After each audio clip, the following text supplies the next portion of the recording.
Hey everyone, do you love tabletop RPGs and want to help shape a brand new system? Then let me tell you about Legend Seeker and how you can support its development while getting some awesome perks. By subscribing to our legendary tier on YouTube or becoming a paid member on our Discord or Patreon, you'll get early access to all Legend Seeker lore and mechanics. This means you'll be among the first to dive into the world of Legend Seeker and give direct feedback that will help shape the game. But that's not all. Supporters will also be the first to playtest the system and will get exclusive invites to private streams where we discuss the game in detail. Your input will play a huge role in making Legend Seeker the best that it can be.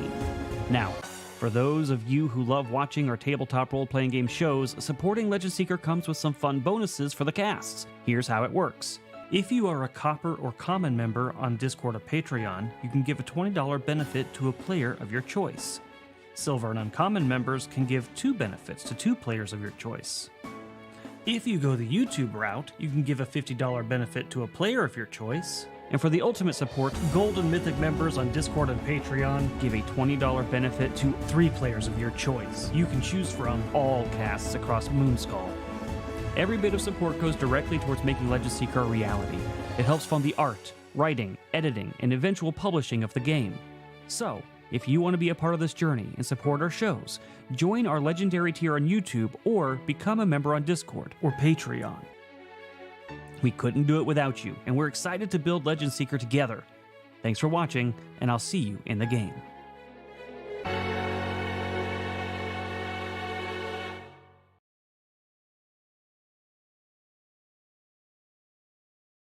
Hello, you chat bastards. Welcome to the first ever Erudi lore writing stream. Yes, this is going to be us, you guys, writing together.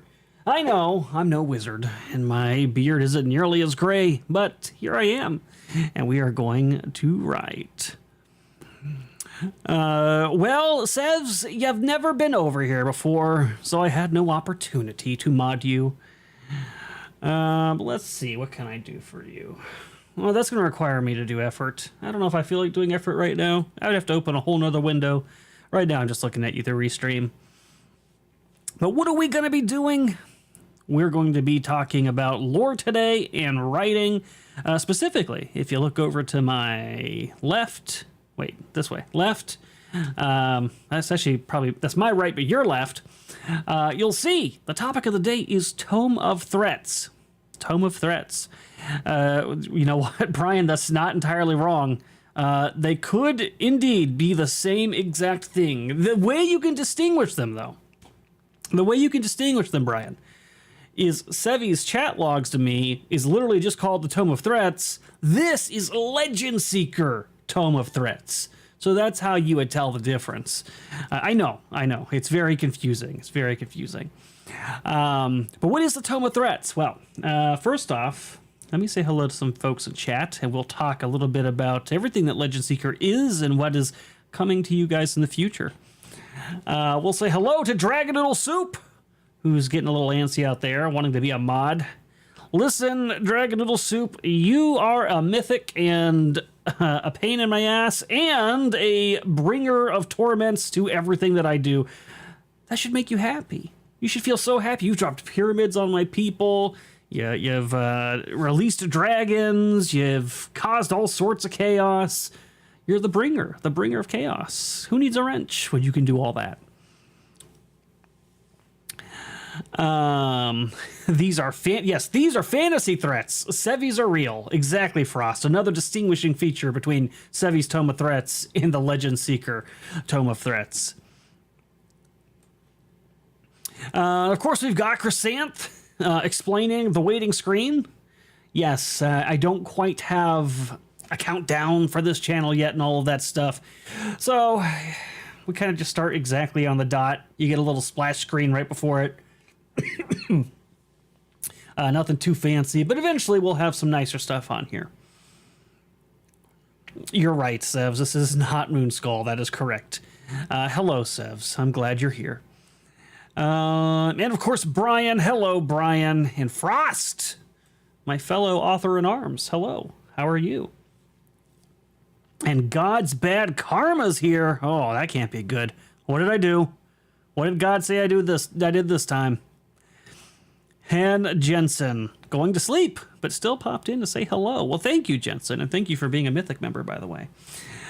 Same to you, Chrisanne. Thank you for being Mythic. Thank you to all those Mythics. You guys are wild, you're crazy, and we love all of you. So, if you're here, you probably know what's going on, but just in case, there are some new folks out there who might not know, this is for Legend Seeker, the tabletop role-playing game I am writing yeah, I don't know if you've been paying attention, all right? Wizards is not in the best place. D&D is not in the best place. When you've got Elon Musk blasting you on X, telling you to burn in hell, you're probably not doing too good with the property you own, right? And that tends to be the case for most of these properties. They've either forgotten their roots, forgotten their fan base, or gotten so wrapped up in DEI bullshit that they've lost the plot. They've destroyed the IP and just turned it to a husk of its former glory, right? And why? Because they don't honor their past. Why? Because they're answering to outside activists. We're not going to do that on Legend Seeker. I'm making a game for you guys. It enters only to you, the customer, not some tourists that are just passing through and crying. You guys. So me and Frost have been working on the lore live. Well, mostly Frost. I've hopped in with him a few times, but now I'll be doing this. So I'll be doing this. We'll be doing some lore videos. If you're not a supporter already, if you didn't watch the explainer at the beginning, consider joining our Patreon. All right. There's a few reasons you should. One, it's a call to arms, people. Raise your swords, raise your shields, raise your torches. We march together to topple Wizards of the Coast, to topple Paizo, to topple all of these woke, corrupt industries, right?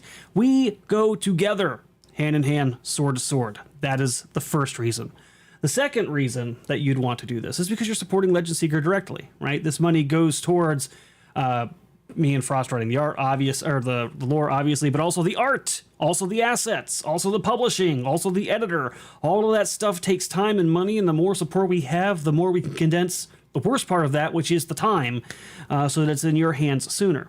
Third reason, speaking of being in your hands sooner, if you're a supporter, you will be among the first to get to play test the system. You'll see the lore first, the mechanics first. You see everything first. You're going to get to try everything first. It's amazing to have that opportunity. But now, more than ever, there's two final reasons you should want to join in right now. The first one is, we're at a crucial moment, okay? I can't speak to the who and the why, but we are in talks for something really big for Legend Seeker that you guys are going to like. It's going to be a real big difference for it in terms of direction and how it's going to be disseminated and all of that. And we have to meet some certain milestones to make those talks be fruitful. So this is a really crucial time to have that support. Second, this is the ground floor. We're doing our kind of soft relaunch now. We're going into the part where we're doing the live stuff on the channel. We're going to have lore videos, etc., etc. So there's going to be some key things that you as a community, as a fellowship, are going to get to decide that will forever shape the entire history of Legend Seeker at the ground level. The first one that's going to be is a vote. There's going to be a vote. It's going to be a 2-tier vote to name the setting. We've got 6 really cool names picked out. We're going to open up a poll, and only those who are supporters will get to take part in that poll and determine what the setting name will be forever. You will make that history. So, I don't know. If you're thinking about it, this is the time to do it. This is the time to do it. So Legend Seeker is going to be a 3-part book when it launches, or a 3-part core set, I should say. We're going to have the Seeker's tome, which is going to be kind of the player's rule book, also a bit of the DM's guide. It's going to be the core of how to play. And then there's going to be the Tome of Threats, which is what we're working on right now, you and I. That's going to be a tome. It's basically the monster manual, right? It's going to have all the things that could be a threat or even potentially ally within your setting and what you can throw in the game. And then the last, we're going to actually have a setting book, which right now is called the campaign setting for Erudi. But once we decide on the final name, that will get a different name, obviously. Now, I did have somebody ask me the other day, what about a DM's guide? Most of what you need to play is going to be in the Seeker's rule. I mean, all you need to play is going to be the Seeker's rule book. But down the road, we're going to put out basically an advanced Seeker's rule book that'll basically be the DM's guide. It's going to have all of the extra stuff, the extra miles, the stuff that really lets you get down to the nitty gritty as a DM and answers a lot of questions that the Seeker's rule book might not. But to actually just play the game and have the rules you need in place, Seeker's Rulebook is all you need. That's the core of the game, and then the other 2 books kind of flesh it out.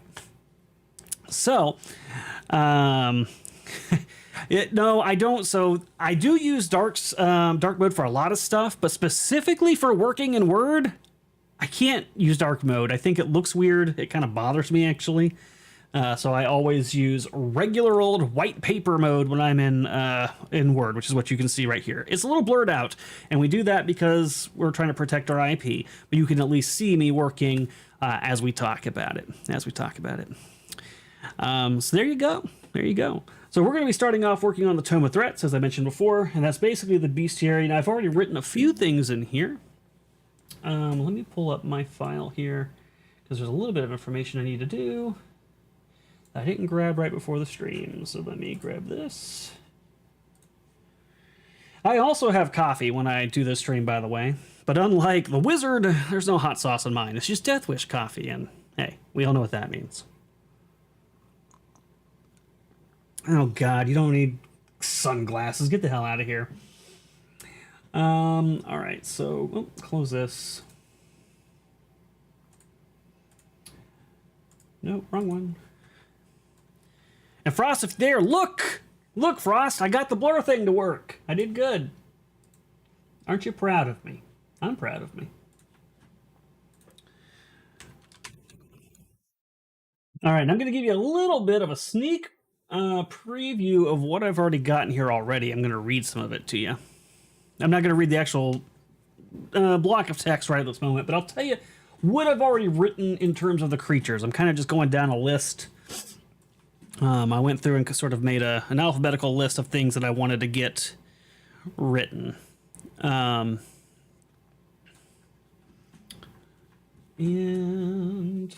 where is... Here we go. All right, Tome of Threats. So I've got the Aboleth. I've got the animated object, which is essentially like your animated broom or something, for example. And it's actually a pretty cool... I'll talk about that one actually a little bit to let you know how that's going to function mechanically. We've got the Ankh-Bug, the Archon. Those are the 3 that I've got in there, or sorry, the 4 I've got in there at the moment. And we're going to continue down that list. But let's talk about... He was told to hold that through his whole life? What? Wow, Leo. Just wow. Listen, guys, I don't know what freaks out there use dark mode on Word. I think that makes you a psycho. Dark mode for just about everything else is good. Dark mode for Twitter, dark mode for Facebook, dark mode for... I don't even know. Just literally anything else, your browser. But when you're working in Word... I gotta feel like I'm actually typing on paper. That's kind of how my mindset works. So get over it. That's what I'm saying. I had to turn nightlight mode on my laptop and set it to 100%. Wow. Okay, listen, cat butt coffee was not my fault. That was not my fault. Well, you're a freak, Chrysanth. I didn't stutter, did I? I said if you use dark mode in Word, you're a freak. So there you go. You're a freak. All right, so how are animated objects going to work? I'll read this one to you, actually. I'll read the whole category. So animated objects are a fascinating and versatile category of construct brought to life through the will of skilled spellcasters. These objects, imbued with magic, serve as loyal guardians or tireless servants, carrying out commands of their creators with unyielding precision. The nature of an animated object varies widely, ranging from diminutive trinkets that scuttle across surfaces to colossal statues that lumber with terrifying power. Their purpose is as diverse as their forms, making them a staple of magical ingenuity and a challenge for adventurers who cross their path. The abilities and traits of an animated object depend largely on how they are crafted. Spellcasters use construction points to imbue those constructs with unique abilities, tailoring them to suit specific roles or environments. A variety of enhancements can be applied, from increased resilience and mobility to specialized combat techniques. When created by the Keepers, these constructs may be further enhanced with abilities far beyond mortal comprehension, designed for purposes unknown to even the most learned of scholars. This flexibility ensures that no two animated objects are ever truly the same, cementing their place as a marvel of arcane creation and a versatile threat. So that's basically that construction point part is kind of how they'll function in the game. So when a GM is making an animated object, he'll pick like for now we'll just call him a CR level. It'll probably be something different in here. But he'll pick a CR level. That CR level will have a recommended number of construction points, and then he can pick out different traits to put on the object and to decide what the object is.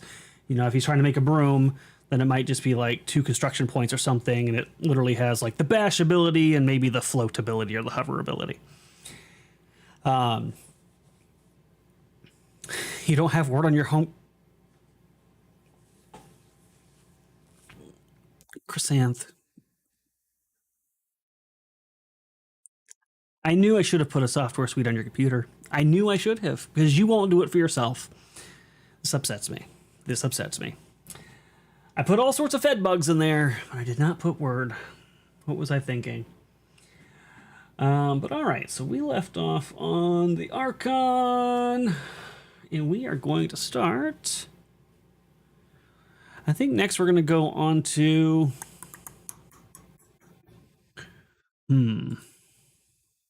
Oh, nope, go away. Don't care about that. We could do some varieties off the Archons.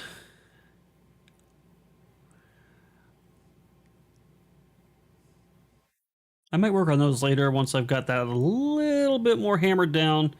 I think for now, maybe we'll go to an Auric. Everybody likes a cow.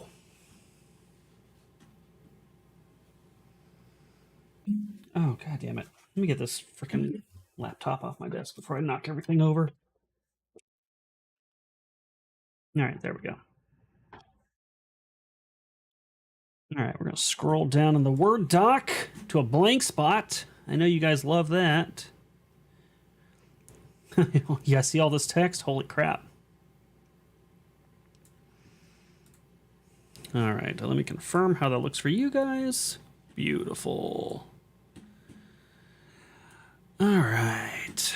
So what do we think about cows? What would you write about some Aurics? Yes, that's exactly what I look like whenever you say something stupid to me in DMs. I think you finally have seen it. Okay, we're going to grab... So let's see. So Aurics tend to be large, kind of horned bulls, very aggressive, pretty bulky. Not a lot to say about them, so we can keep this pretty simple, I think. So let's start with Auric.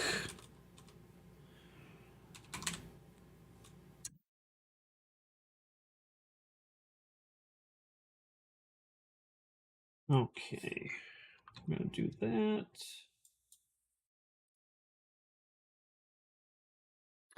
And we can say, I want to make sure that we recognize that they're big, cow-like, and angry. I think that's a good place to start.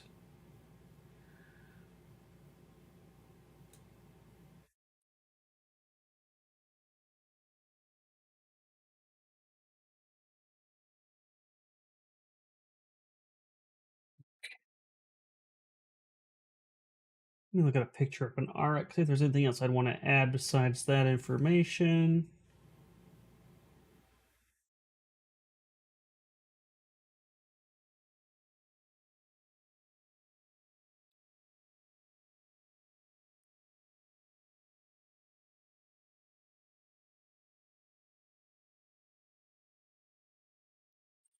I think that's pretty much about it. Really big, beefy guys. They stampede. That's probably not relevant to actually put in the entry. Frost, are you still there? Where would be a good place to say Aurics roam from? Hey, I know many big words, including cows and steer and beef.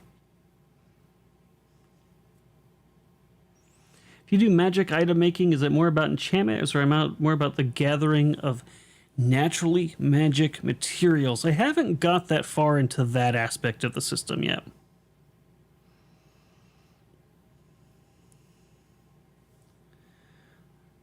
Freyland, you say? Okay. So we'll say they're most common in Freyland. So let's say RX are massive horned beasts with shaggy.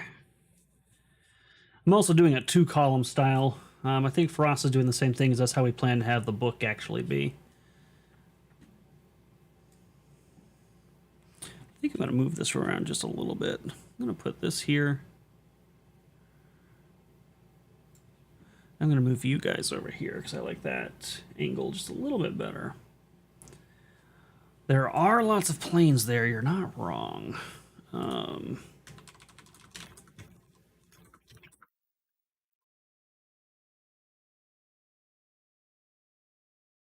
They worship gods of war, sex, and fertility? I mean, maybe that's how you tend to think of cows, but not where my brain goes when I start thinking about the cows. If sex and fertility is where you go, hey man, that's all on you.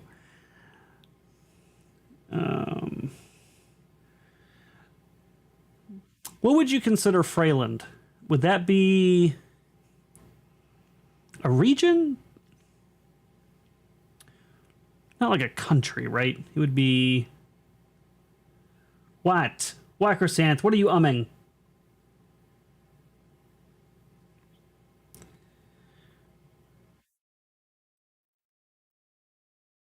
I think it'd be a region. I think region would be an appropriate word.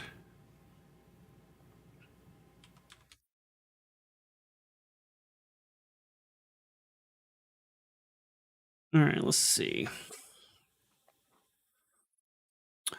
All right, massive horned beasts. We'll say shaggy hides and a fiercely independent nature.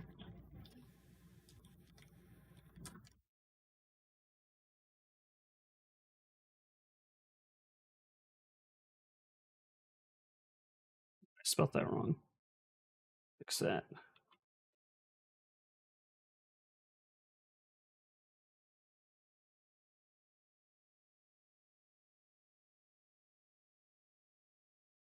Listen, my cows don't worship Chrysanth, okay? They don't worship. They're just cows. They got small brains. And you eat them. Sometimes they're mean and they stomp on you and don't eat you, but they eat the grass that your body decomposes and fertilizes. All right? That's the most you can get out of cows, okay? Region works, though, or the Plains region of Freeland. Plains region, that sounds pretty good, actually. Horned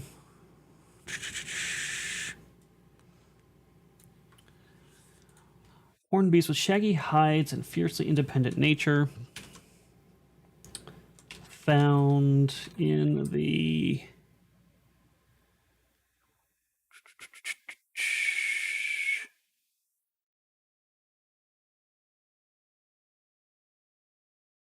How did he say that? He said, found in the... Well, why do you have that, Chrysanth? That's... Listen, I don't know how... Frost, how do you talk to these people? She's in my chat talking about having dissected cow brains and cow eyes, and somehow you guys get to talking about food on your stream. Explain the pathway to how you get here. The Plains region of Freeland. We'll say in the plains. How about the wild, untamed plains region of Freeland? Or Freeland, excuse me.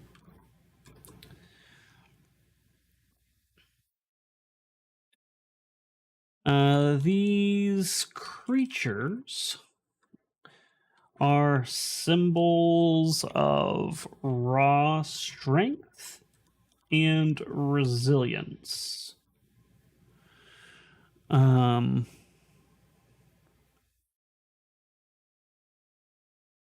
going to assume there's tribes of some kind in Freeland. So we'll say often revered by tribes who share the wilderness with them.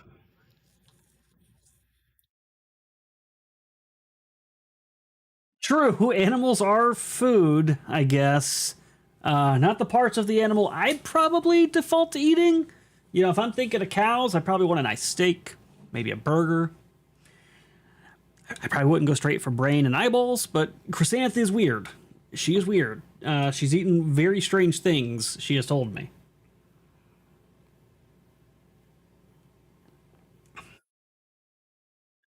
I didn't say sacred exactly. I guess revered, maybe. It's more of like a healthy respect. I think it's more give them a banshee streak. These are cows. They're really big cows. Oh my god.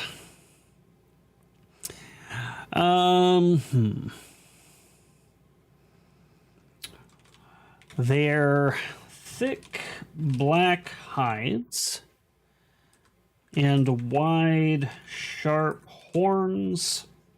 Ooh, I did not type that right. Fix that. Wow, I'm really not doing well there. Their black hides and wide, sharp horns.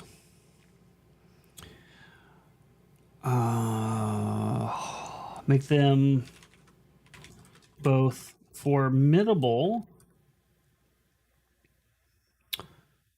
adversaries and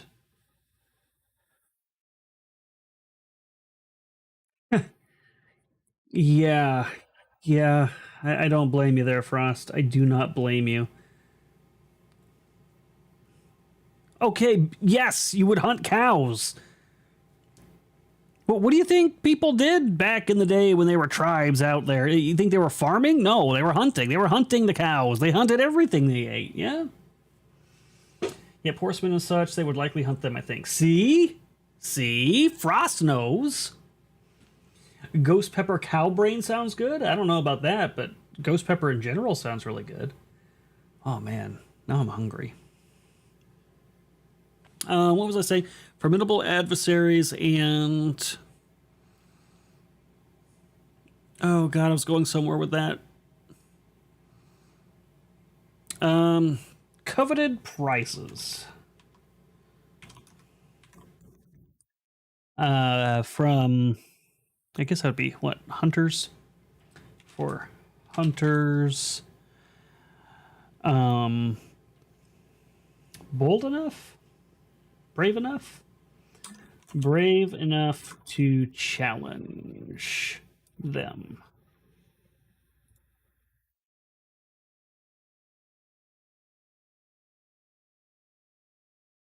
You know what, Chrysanth? You're domesticated.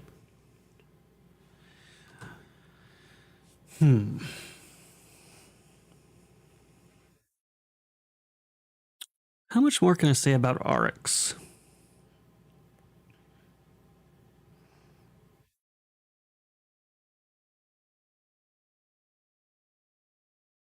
I guess I could point out their herd animals. So we could say Oryx are herd animals. Um,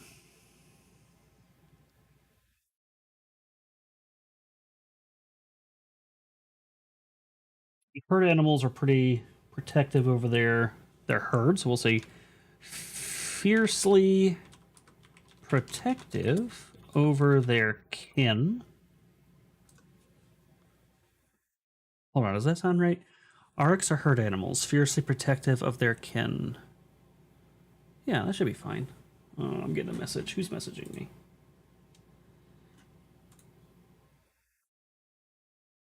Oh, thank you, Frost. I appreciate that.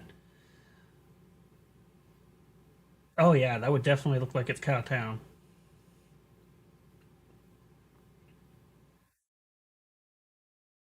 Yeah, that would definitely be Cowtown. Um, Yeah, so we'll say they're protective of their kin and quick to retaliate against any perceived threat. They are most commonly found in the region of Freyland.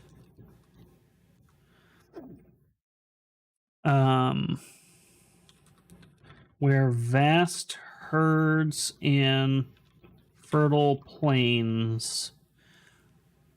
on, this kind of plains is AINS, shaping the ecosystem. Exoskeleton would be pretty funny. A bunch of Aurochs with a hardened exoskeleton. Oh, dude, that would be pretty scary, actually. Shaping the ecosystem and the lives of those who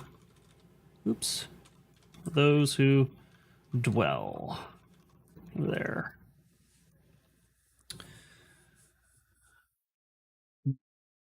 Arcs are herd animals, fiercely protective of their kin, and quick to retaliate against any perceived threat. They are most commonly found in the region of Freeland, where vast herds and fertile plains.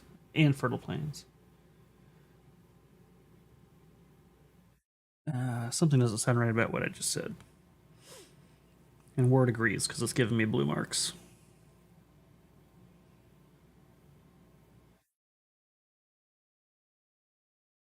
Oh, wait.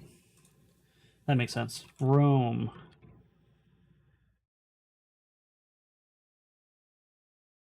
They are most commonly found in the region of Freyland, where vast herds roam the fertile plains, shaping the ecosystem and the lives of those who dwell there. Okay, yeah, that makes sense. I got another message, but not from Frost this time. Oh, that's interesting. What else can I say about cows, chat? Oh, definitely. Dragons would love to swoop down and snatch a big fat Auric for a snack. That would be a nice little snack for a dragon.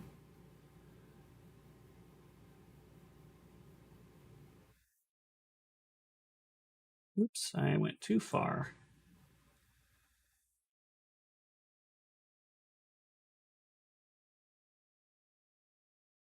Yeah, foolish enough is true. What almost hurt, Chrysanth? Oh, by calling you domesticated? If they have a strong hide, that would be another reason they would be hunted. True. That's not a lie. Tough hide would be a good resource.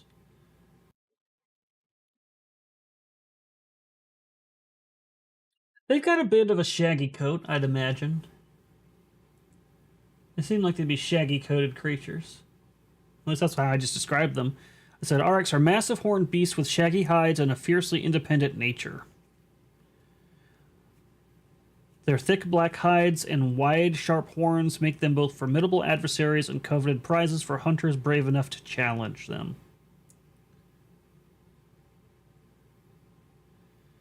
I do have the armored pig boar things that the orcs hunt to the far north, which are armored. The gubs. Ooh, gubs. What? I must have missed that one. I'm gonna have to write that somewhere. I'm gonna have to figure out how Frost does this. I need a spot to write random shit that chat says to me. Where can I do that? I guess I'll just put it right above freaking Aurochs. Why not? I'll just say notes for this stream. Ask Frost about gubs. Boobs.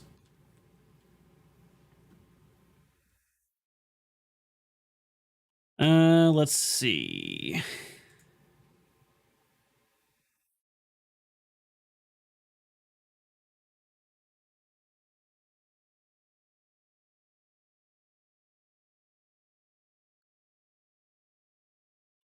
Where's the map? Where's that map Frost just sent me? Do we have any named mountain ranges yet?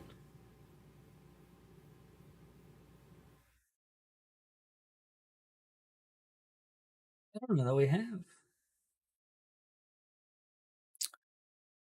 Let's see. So let's say various breeds of oryx roam the diverse landscapes. I think landscape of the world.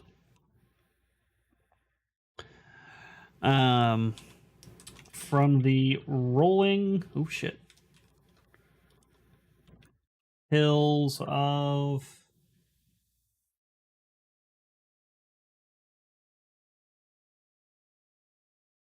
Greenhaven's a city. Guess I would still be considered Freyland there. You could say Lost Valara.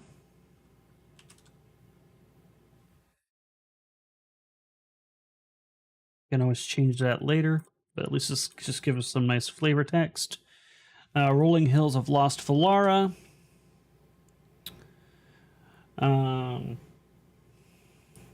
To the rugged canyons of Ashvara.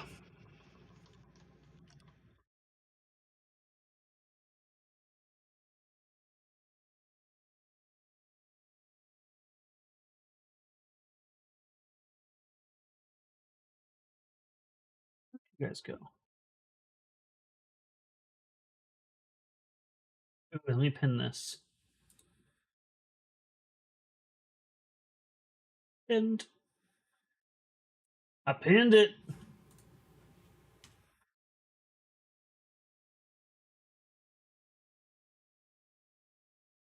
Okay, he's giving me advice on how he does his thing now. I keep a second doc open or put it in when I'm writing and highlight it. Oh, good point. I should probably highlight that too. How many stomachs do they have? I haven't really considered that. I don't know a lot about real cow anatomy. How many stomachs do cows have?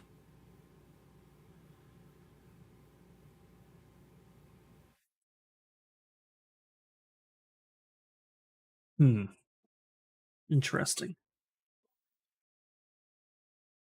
Oh, my computer just freeze.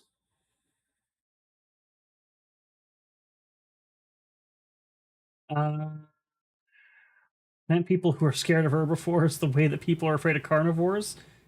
Hey, that's not a bad idea. Have some cows eating some mums. Oh man, could we have as a note, Frost? As of right now, there's technically no artificer class, but if there was, and we did do the mum as an artificer, could they have a phobia of cows? I think that would be a fun character quirk that's highly unusual. Like Indiana Jones's quirk of being afraid of snakes, but something a little less rational, like cows.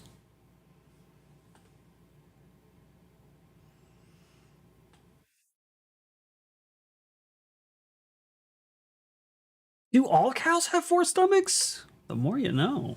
Damn. Shit, what was I saying? Yes, the specific legendary character, not the whole species. Although that would be kind of funny too, actually. But I like the idea of that character just having a phobia of cows. I think that would be beautiful. Various breeds of oryx roam the diverse landscapes of the world, from the rolling hills of Lost Valara to the rugged canyons of Ashvara.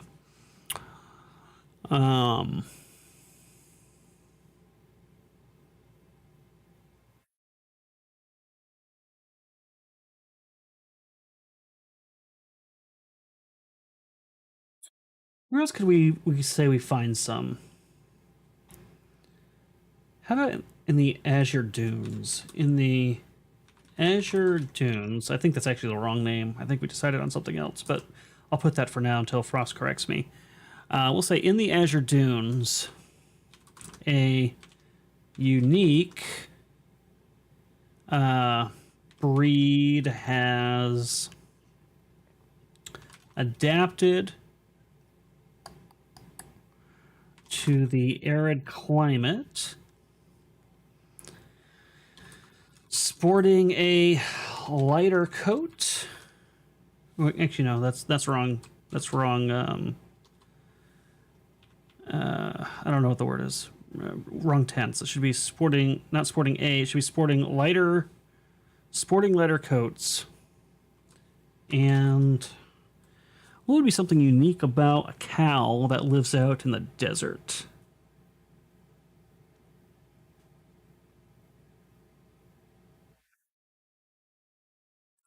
I know. How about and an uncanny ability to detect water sources? These desert aurochs are essential. Oops. Essential to the nomadic tribes. Pretty sure we said there's going to be like some like nomadic desert tribes out there, scavengers kinda, who are always looking for like the cratered glass and magical pockets of energy and stuff. Um, Pretty sure we talked about that. If not, I can we can change out the nomadic tribes part, but we'll say the nomadic tribes who depend on them for sustenance. And guidance. Except for I spelled sustenance wrong. What? No, thank you, Word, for correcting me. I think we could finish it off with maybe just like one more line. Yeah, small folk, gnomes. They probably would store water as well as find it, yeah. How could I sum this up? If I wanted to finish this entry, I could say regardless, oops, of their habitat, aurochs, oops, are a vital part of the natural order, embodying the wild, untamed spirit of the land.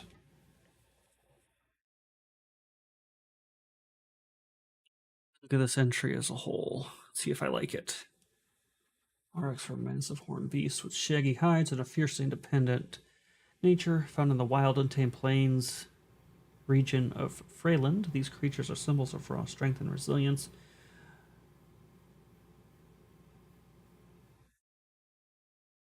You know what? I could probably just take out of Freyland because I say that again later. So we're going to do that. Found in the wild, untamed plains region, these creatures are symbols of raw strength and resilience, often revered by tribes who share the wilderness with them. Their thick black hides and wide sharp horns make them both formidable adversaries and coveted prizes for hunters brave enough to challenge them. Aurochs are herd animals, fiercely protective of their kin and quick to retaliate against any perceived threat. They are most commonly found in the region of Freyland, where vast herds roam the fertile plains, shaping the ecosystem and the lives of those who dwell there. Various breeds of aurochs roam the diverse landscapes of the world, from the rolling hills of Las Valara to the rugged canyons of Ashvara. In the Azure Dunes, a unique breed has adapted... Oh, I didn't say... I left a word out. In the Azure Dunes, a unique breed has adapted to the arid climate, sporting leather coats and an uncanny ability to detect water sources. The desert aurochs are essential to the nomadic tribes who depend on them for sustenance and guidance. Regardless of their habitat, aurochs are a vital part of the natural order, embodying the wild and tame spirit of the land. I think that's pretty good. What do you think? I mean, I didn't put anything about, their farts destroying global warming in there. Sorry, but I think overall that's a pretty good summation.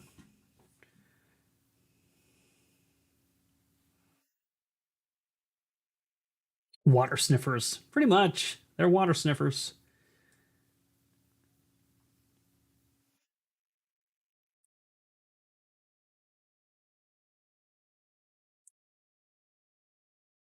Well, I'm a clumsy typer, Darth Dave, so I do find myself having to correct myself a lot. Uh, True, they probably do fertilize the land well as well. I guess I don't know if that would be worth putting in there or not. Listen, they're big cows. We know the crap, right? Um,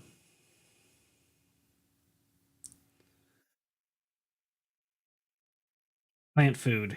Hey, yeah, Chrysanth. Plant food. You like cow turds. Different climates, those ones have farts that cause global cooling. Well, hey, there's where you get your balance. No wonder the world hasn't ended yet. All right, I think that's pretty solid. I think I'm pretty happy with what we got there. I'm gonna move this. I'm gonna do that. Okay. All right, I feel pretty good about that. I feel pretty good about that. Now let's see. What do we want to go on to next? Yeah, they throw cow poop at each other. That's true. You know what? I'll do a classic with you guys. How about that? You guys want to do a classic one that I know you guys are dying for me to write about? Let me go here and see if I can find this information real quick.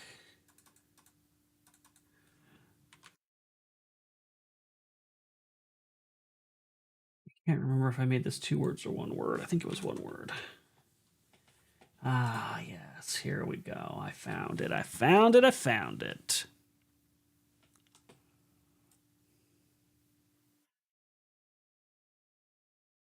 Um. hmm.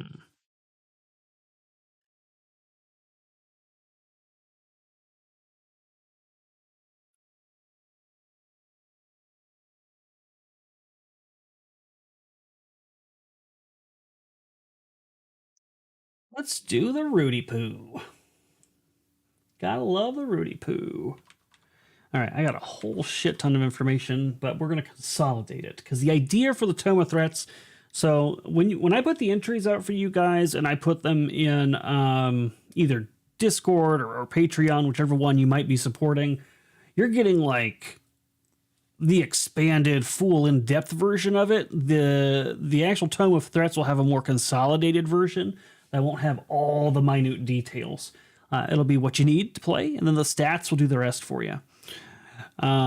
So I've got to take the Rudy Poo, which is something like 1,000 something words, and I need to bring it down to about 2 paragraphs. So I got to figure out what is important about the Rudy Poo. Um, that needs to be vital to the entry.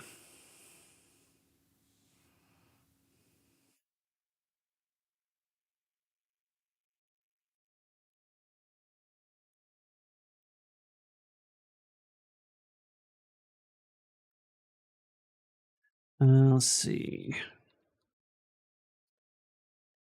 Now, for those of you who are supporters, what do you think are the most important parts of the Rudy Poo?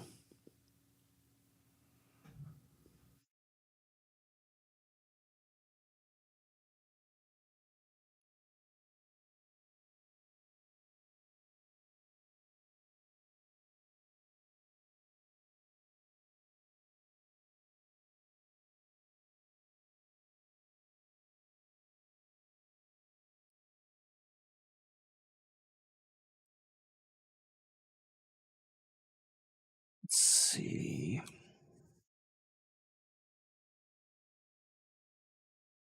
Oh my god, that's so much text.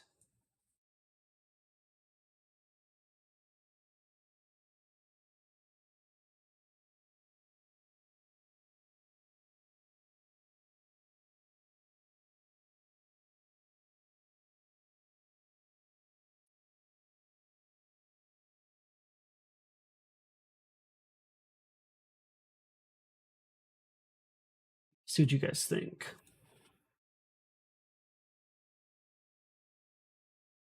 As long as it doesn't involve poop or secretions, yes, classic sounds good. Well, Frost, you knew I had to be going there, right? You knew I had to be going there. Ew, Chrysanth. You go to horse farms, get yourself poop fertilizer to eat? That's disgusting. God, I can't wait to tell Sevi about that. And do consider supporting Legend Seeker on Patreon. We do have a code March to 20 that'll get you 20% off your first month if you go silver or gold. And you get access to all the stuff that we're talking about. And hey, we're trying to meet our goal too. We're not that far off. We're, I think, about 9 or 10 golds away from meeting the 36 goal, which is like 3 mythic tiers. So if we had like a small handful of combination of gold and mythics join, we'd go right past that goal real fast. How they can affect player movement, where they hide, what triggers them. Now you see the flaw in your writing style. What's the flaw in my writing style? What do you mean? What do you mean by that? I only know so much about it. It's probably its overwhelming sense of fear, right? Oh my god! Oh my god, what, Nozaku?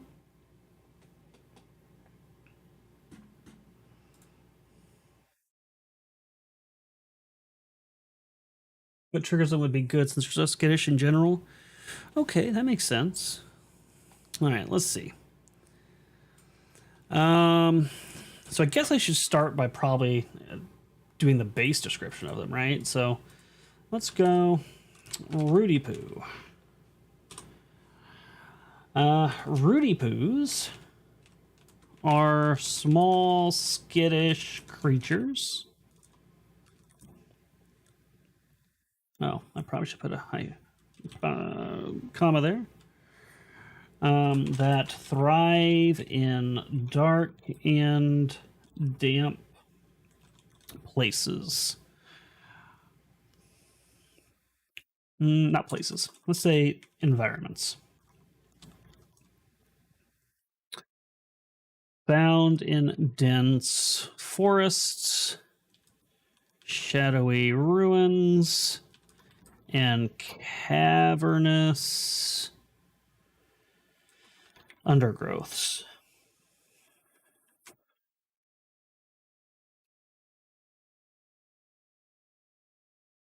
I kind of wrote that like a run sentence, didn't I? That's all right. I can actually continue something from that. Found in dense forest, shadowy ruins, and cavernous undergrowths, these peculiar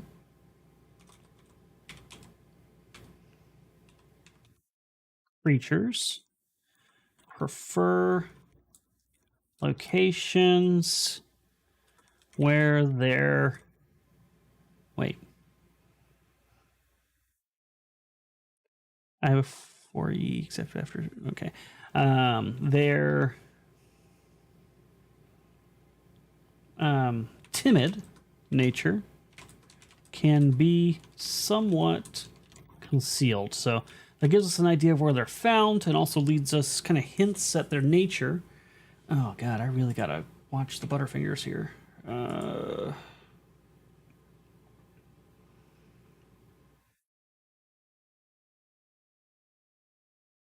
Is undergrowths not plural? Word does not seem to like that. Cavernous undergrowths. Is the plural just with no S? Cavernous undergrowth? Found in dense forest, shadowy ruins, and cavernous undergrowth. Yeah, I guess that makes sense. The peculiar creatures prefer locations where their timid nature can be somewhat concealed. Fantastic Sarcastic. Is it better to keep my gold on Discord or move to Patreon?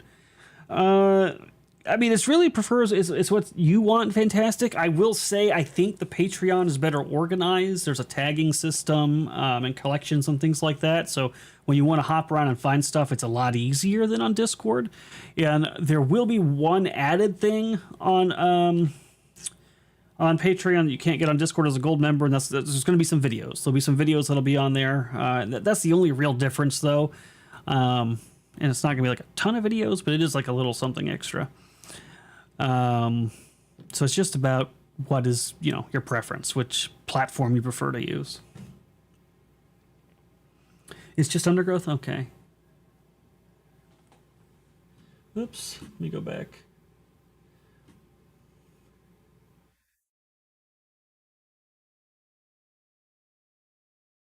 I haven't written any proper critique yet because it takes so long for me to get through an entry. Well, that's fair. That's fair. Yeah, I was explaining earlier, I put a lot of extra information in there, but that's not what you guys see in Discord and in Patreon won't be what makes it to the final product. There's no way. I mean, each entry is about like 1,000 something words. It's a lot of extra information. And from that information, like what I'm doing right now, we're going to consolidate that and put it into the book. And some information, like, we'll make it into this book.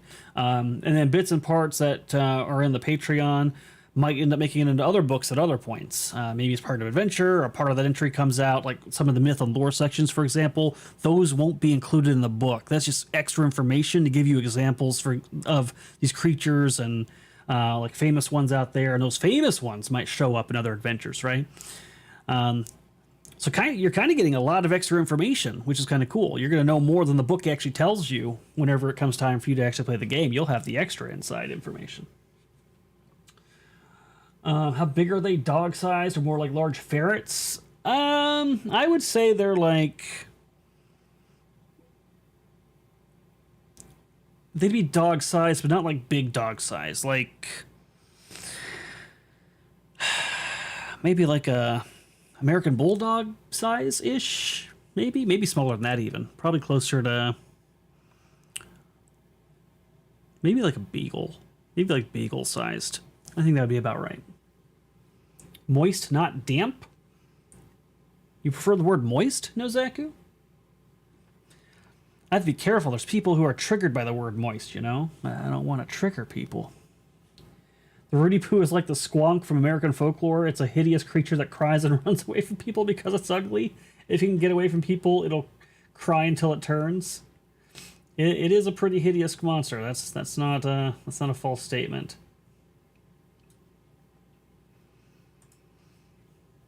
And then the only other thing that's on Patreon is there's an extra tier as well. There's the mythic tier, but I know you said just to move for gold. But those are the main differences. Those are the main differences. There are some other features on Patreon too, but I don't know how much they're going to matter to people, and I haven't really got to dive into them yet, but there's a merch pane, so eventually we'll have some Legend Seeker merch in there, and if you're a tiered member on Patreon, you'll get a discount. There's also a group chat feature where I can open up like direct like community chats to members of different tiers. I don't know what use that would be yet, but it is a function that isn't necessarily available on Discord. So, I don't know. There are more features, but go where you're comfortable. The legendary long beagle. Yes, I could say maybe like a beagle-sized Dotson, a beagle-sized Dotson. That'd be kind of a way to think of it, I guess. Yeah, exactly. See, Dragnoodle Soup was right there with me. All right, what was I saying? Their timid nature can be somewhat concealed. All right, let's talk about their shriek. Their startling shrieks. Oh, too many I before E's. I always have to think about it and look at it. Okay, yeah, that's right. Shrieks.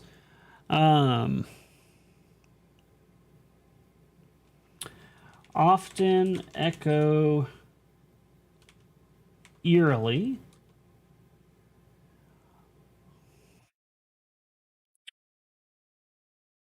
Creating a sense of unease for travelers and adventurers who startle them. No. Stumble upon them. No, not upon. Stumble across them. I think that's better. Ooh, if I could type.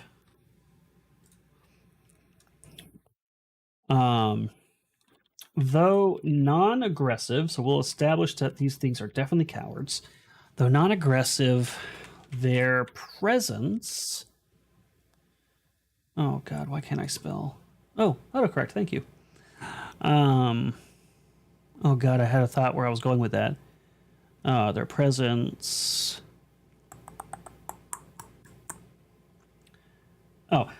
can create significant disruption as they react unpredictably to perceived threats. Okay, we'll start a second paragraph. Physically,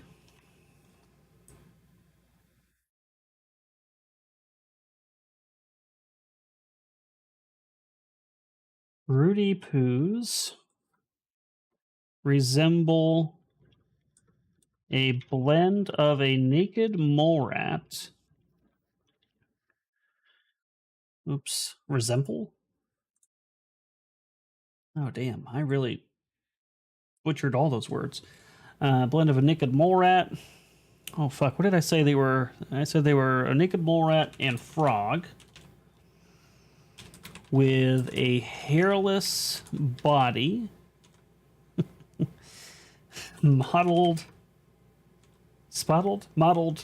skin,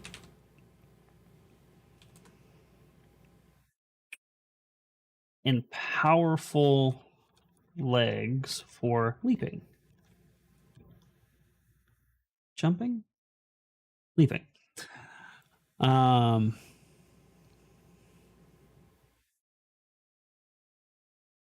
Picture them looking like Hubert, but with skin like a kiwi fruit. Hey, that's pretty good, actually. That's pretty good.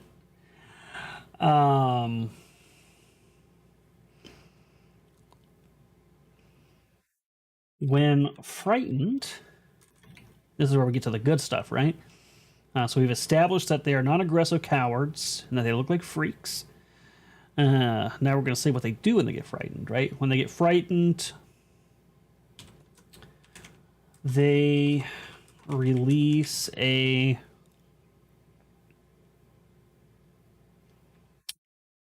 piercing cry and squirt. No, not squirt. Expel a sticky white substance in a 20-foot radius.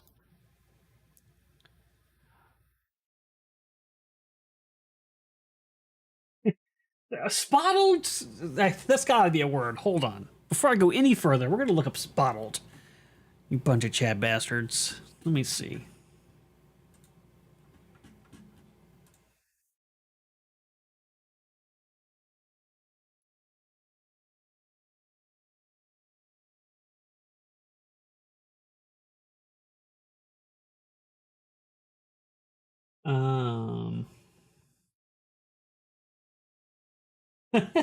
That's a dreidel suit. Those squonks look amazing. All right. Come here. Chrome. We're gonna find out if spottled is a word.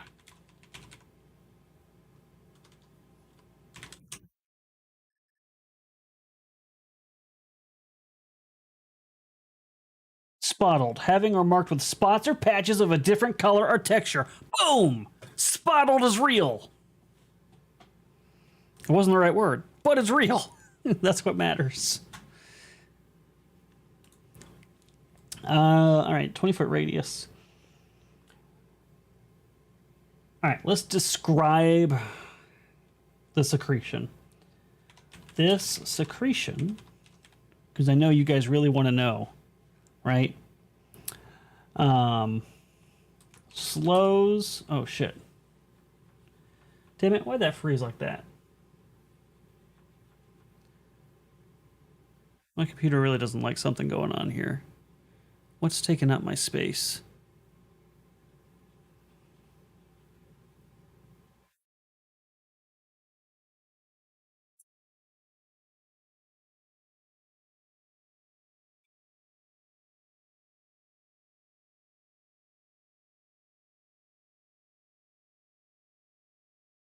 All right, come on, computer, chill out.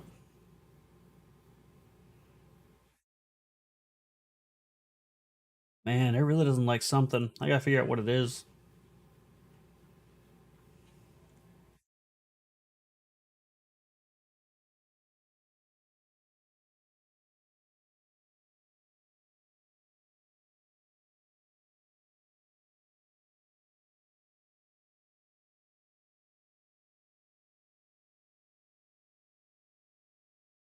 Really?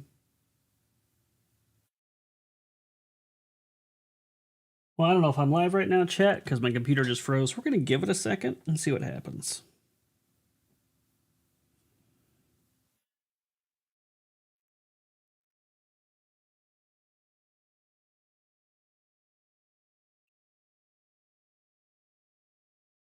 Have I gotten my mouse control back yet? No.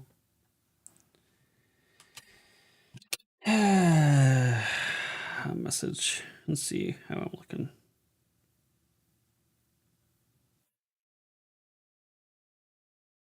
Is stream frozen? Or am I live? Okay, good. All right. Well, come on, mouse. Unfreaking paralyzed, dude. I got people to write shit for. Dude, I really have no idea what the hell's going on. Oh, there we go. Task manager.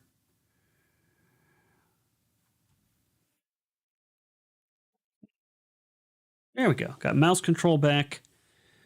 Man, do I have something open that I need to close? I guess I could close Wondershare. I don't really have that much open though. I don't know why it's behaving like a retard. Close that. Close that. Let's close that.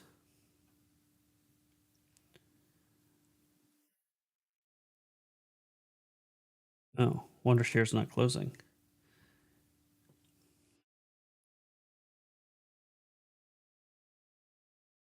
Well, maybe that was the issue. Wondershare was being wild. All right, there we go. I think I'm back on track here, guys.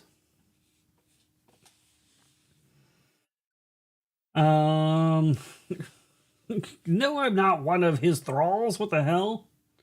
It doesn't like you. I don't like you either.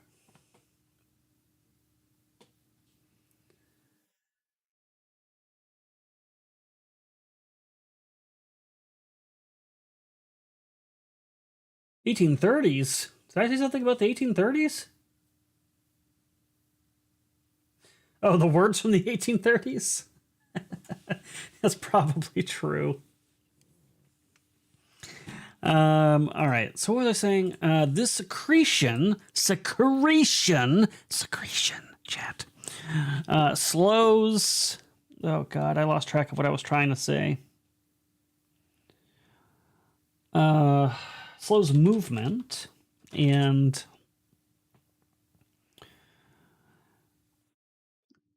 even blind those caught in its spray, making Rudy Poos a nuisance for the unprepared.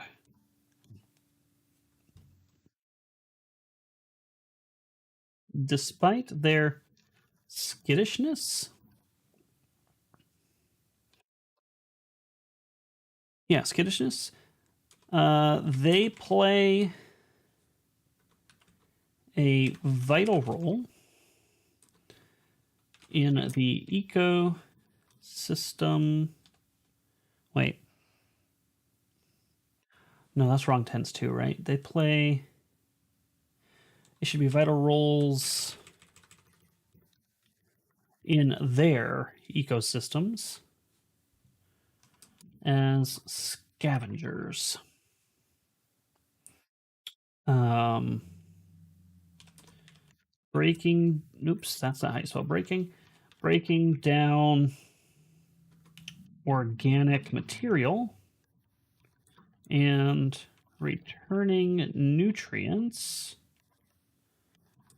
to the soil. Oops, soil, not soul. Returning nutrients to the soul. That would make them a very different creature. Ensuring the balance. Nope, not blanket. Balance of the natural world.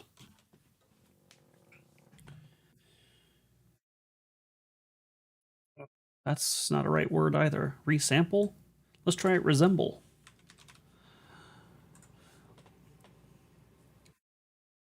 I think that's pretty good.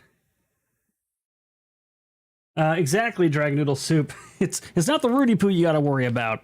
It's what the Rudy Poo brings to your area after it just slowed you down with a bunch of sticky shit.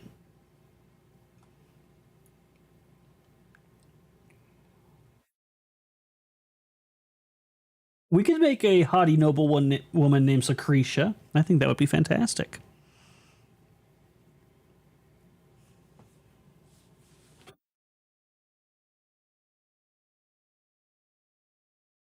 Yes, they're scavengers. They're scavengers. Dragon Noodle. I think that's pretty good. I think it's pretty good. I'm gonna copy and paste it over to you, Frost, and you tell me if you think that's a pretty good summation of that entire entry.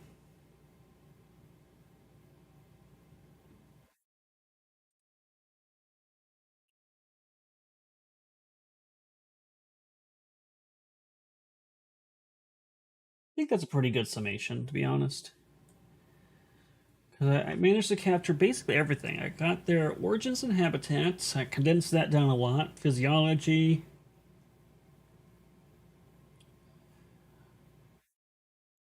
I guess I didn't really talk about their behavior in terms of being solitary, but and actually, I do kind of like my language here. They're famously frightened by almost everything. I should put that in here somewhere.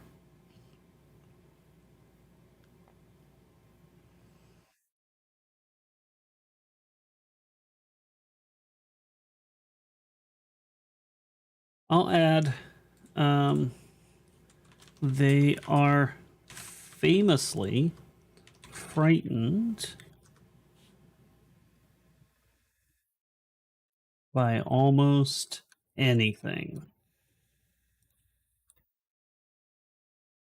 Yeah, I think that's pretty good. I added in one line to what I put to you, Frost. Abilities and powers, I think I did a good job of covering. The rules of nature, I succinctly did in one line. Don't really care about lore and myths here because we kind of not worried about that. Yeah, I think I got everything.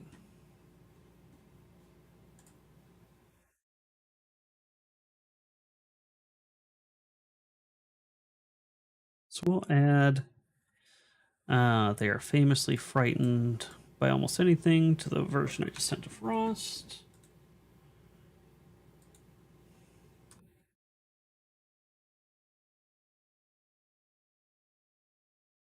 I think that's a good consolidation. You see, chat, that's how you take 1,000 to 2,000 words and boil it down to 2 paragraphs.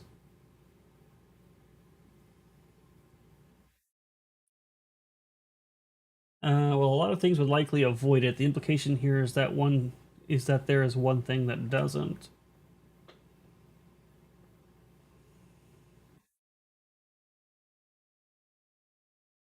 Put one of those things in a cave full of bats. Yeah, that would be bad.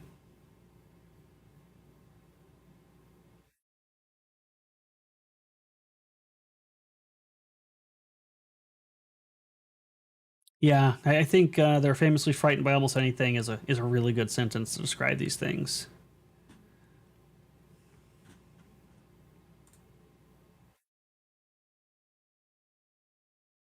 Oh, that's a good point. Oh no, you're right. You know what? I like that better. They are famously. Yeah, you know what? We're gonna do. That's a good call. Famously frightened by almost anything, comma. Rudi poos are small, skittish creatures that thrive in dark and damp environments. All right, I like that. That's better. That's a good opening line.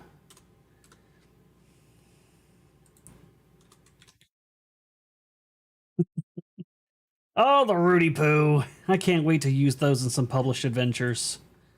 They're gonna be great. Someone suggested I should change the name. Like I would ever. Rudi poo is perfect. All right, I think that's good. I think that's good. I think that's a good summation. So let's move to another creature. What's next on the list of things that we can go through? I was considering doing Barghest, but I don't know if those are copyrighted creatures. I don't know if those are based on actual lore. I did want to have some in the universe, but I think I need to do more research on if those are.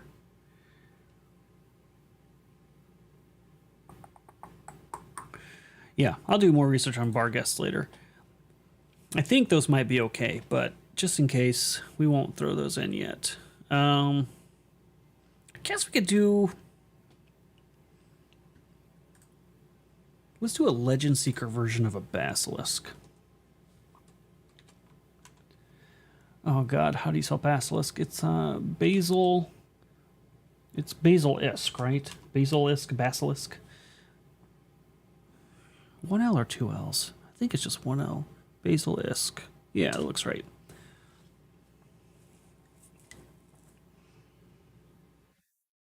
Correct, Dragonoodle. They spew it in a 20-foot radius, and then after it's all over, the things chasing them, they just kind of like leap over, like what? They leap the hell out of there into the nearest exit.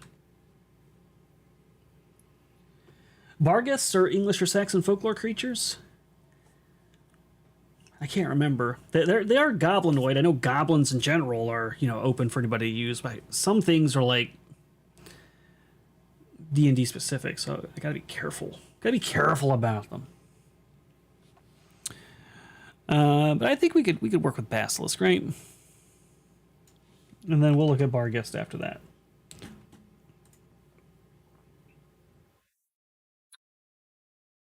Hmm.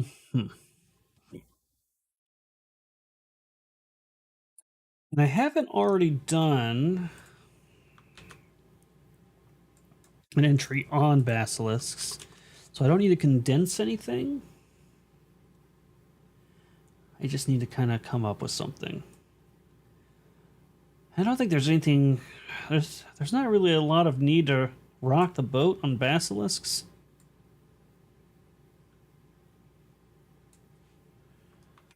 They can pretty much just be what they are.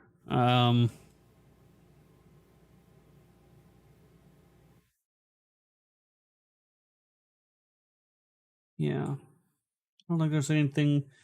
There's nothing that really needs to be done to make them Legend Seeker unique. They're pretty basic creatures. We'll obviously have to decide where they come from and that sort of thing, but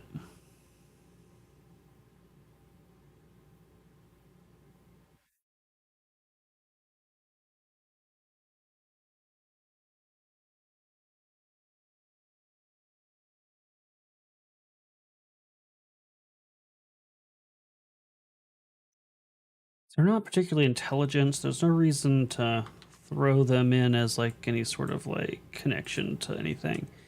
Yeah. So let's say.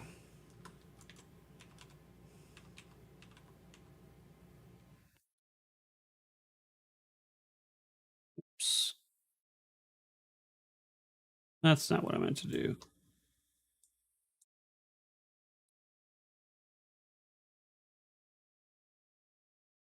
Wow, man. All right.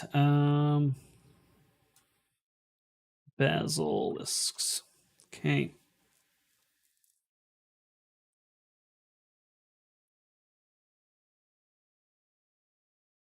All right. I searched my document just to make sure I don't see anything that I've already done. All right.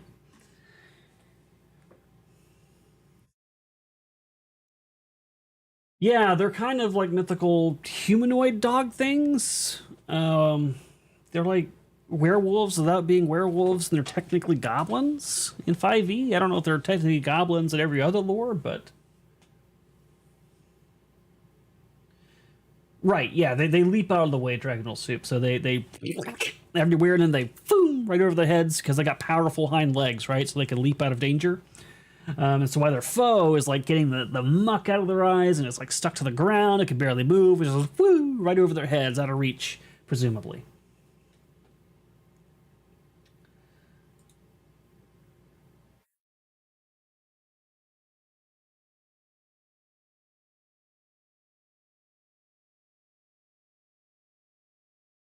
Weasels were immune to cockatrice and basilisk gazes. Well, I mean, weasels are kind of predator to lizard-like and snake-like creatures, right? I guess that would make sense in some way. All right.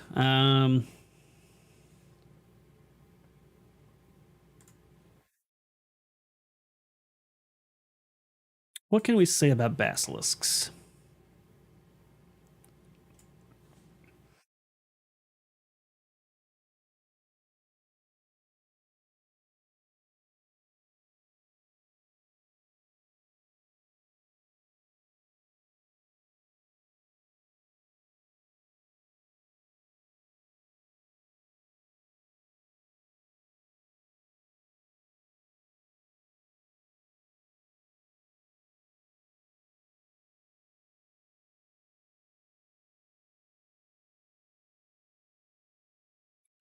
Actually, let me.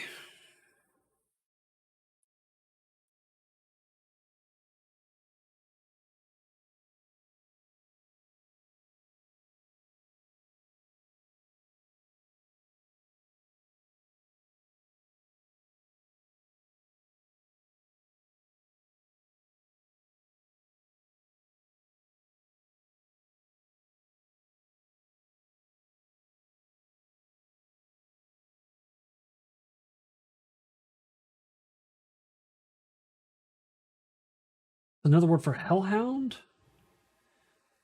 Well, they're distinctly different in all the systems I know. Hellhounds and Vargists.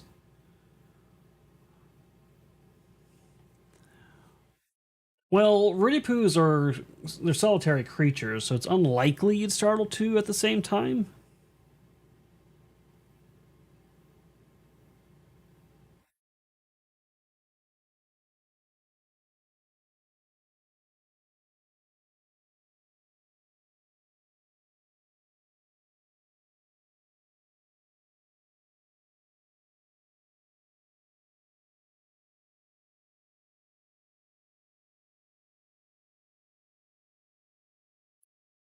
Um,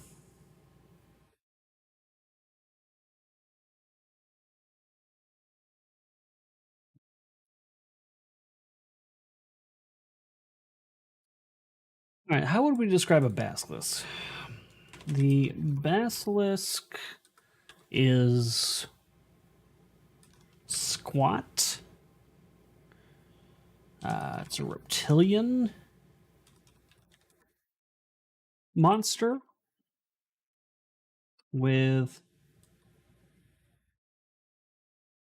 8 legs, right? Eight, 6. I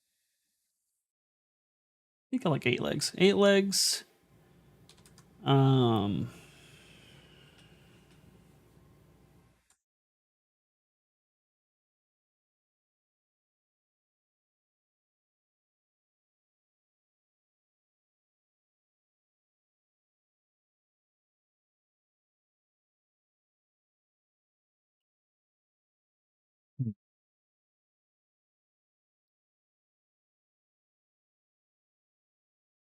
Gaze and some other stuff, maybe poison or venom.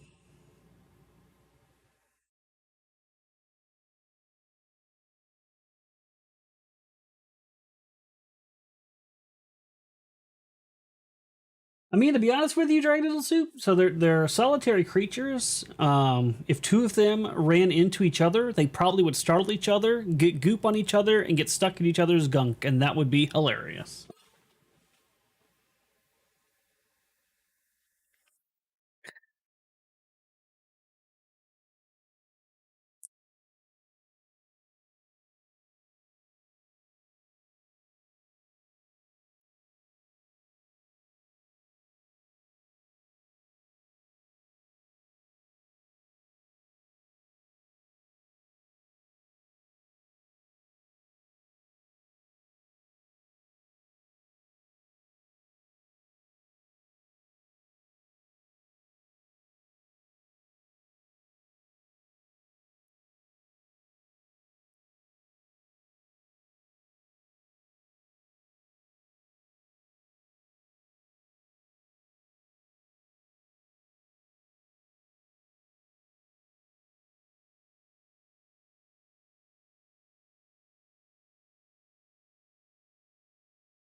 Squat reptilian monster with 8 legs.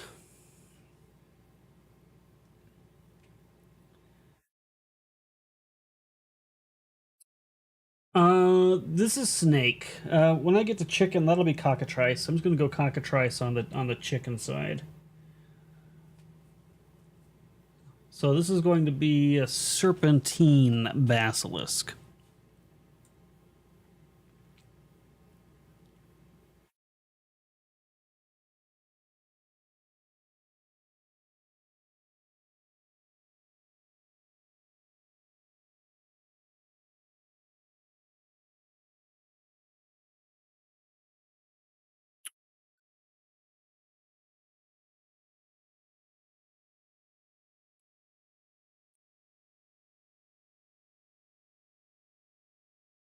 All right, squat reptilian monster, 8 legs. Actually,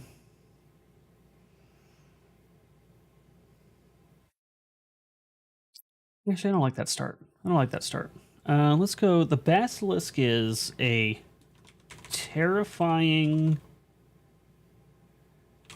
reptilian predator. I think that's a better start. Notable for its 8 powerful legs and the bony ridges. Is ridges the right word? Bony fins? I think bony ridges. Bony ridges that jut menacingly from its back.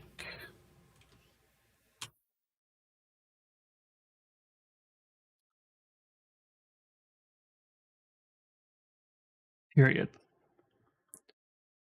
Its most infamous feature. Wait, yeah, feature.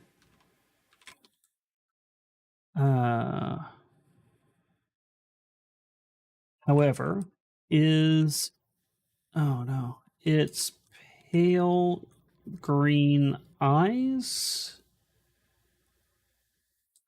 that seem to burn with an unnatural, nope, not a natural, unnatural fire. A gaze capable. What's a gaze capable of petrifying creatures and leaving behind life-like statues of its unfortunate victims. basilisks. All right. Physically, how else could I describe them? Spurs. These could be sheriff basilisks. Oh shit! That just made me lose my train of thought. Damn it. I was going for description, right? All right. Let's see. All right, we haven't really talked about colors other than its eyes, so we'll say basilisks come in a variety of colors and patterns. Oops. Oh man, I cannot type at all. Shit. Okay. How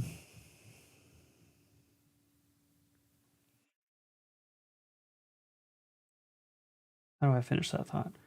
With their scales often matching the environments environment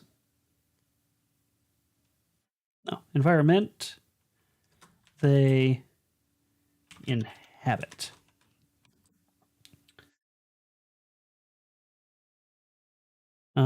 Desert dwelling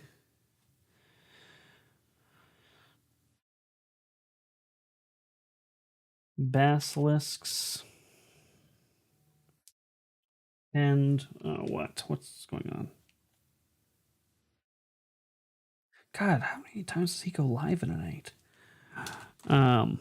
Desert dwelling basilisks tend. What color would they be?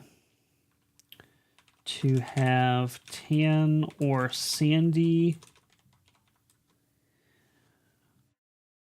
hues, while what's another environment?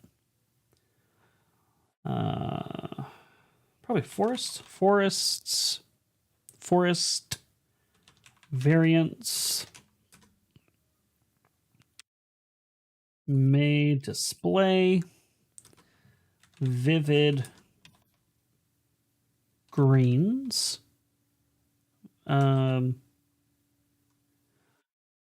Would be good for camouflage in a forest.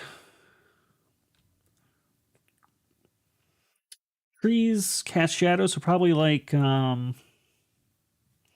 forest variants may display vivid greens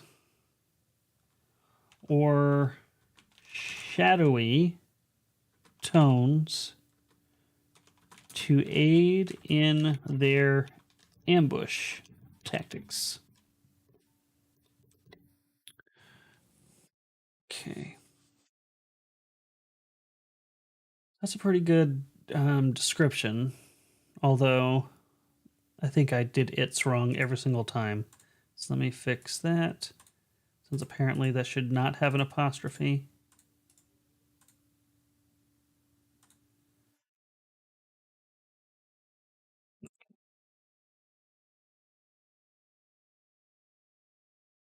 How much electricity do they generate?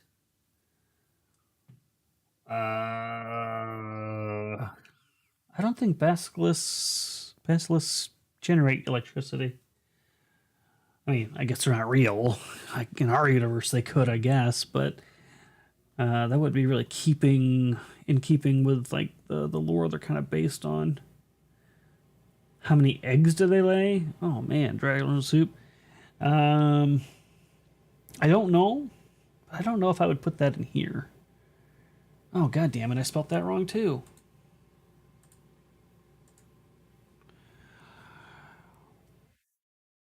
I mean, okay, eggs. We could talk about their lair.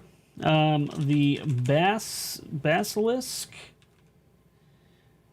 Wait. How about these creatures? Prefer to lair in secluded areas.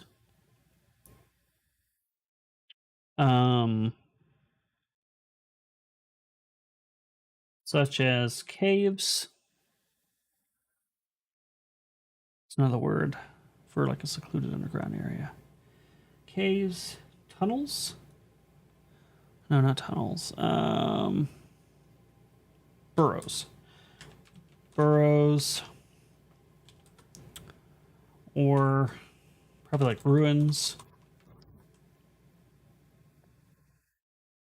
Often marked by a field. No, not a field. By a collection.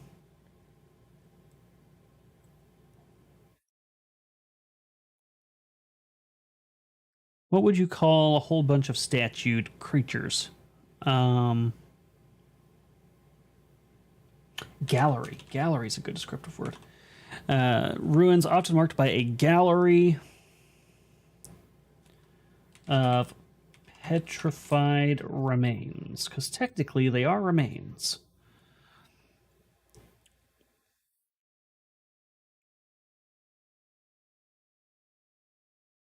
Worse than New York sewer gators.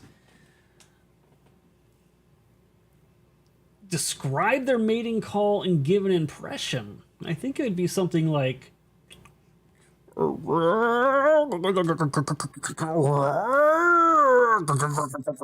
think it'd be something like that.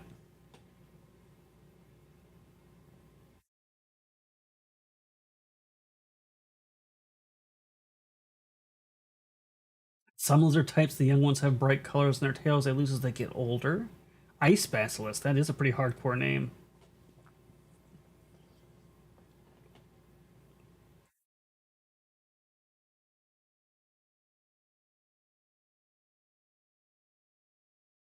Oh, young ones can't petrify people. That could be interesting.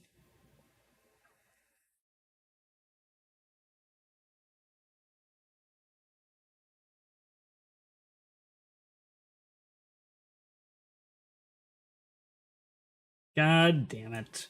Really? You clipped that? Last time I do anything for you. Do they offer a statue to the female to impress her?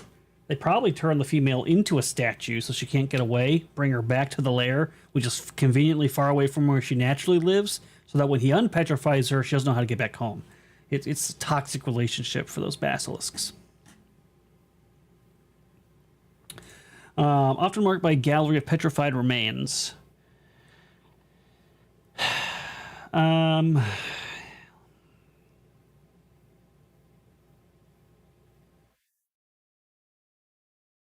tie their nature to their lair a little bit. They're solitary and territorial. Territorial nature makes them formidable. Makes them formidable opponents.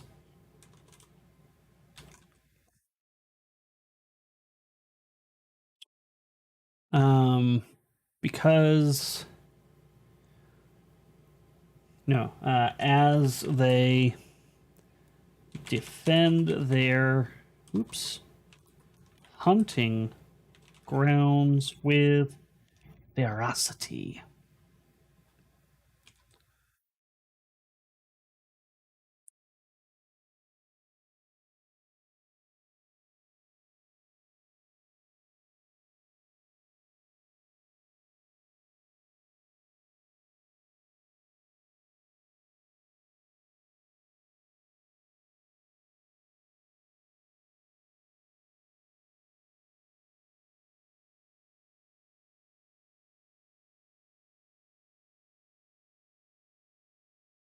Wow, fantastic. Wow.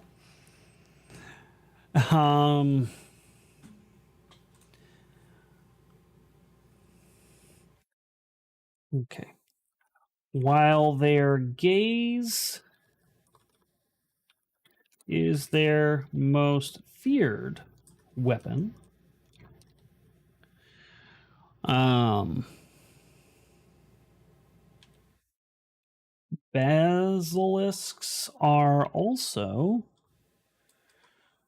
equipped with sharp claws and surprising speed.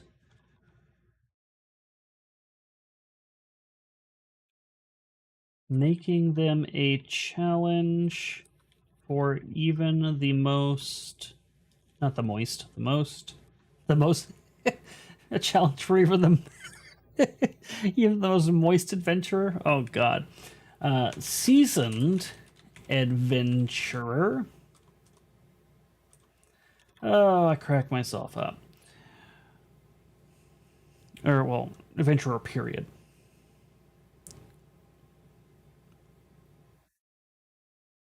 I think that's good. I think that's a good summation, yeah. And if we do a young and old basilisk stat block,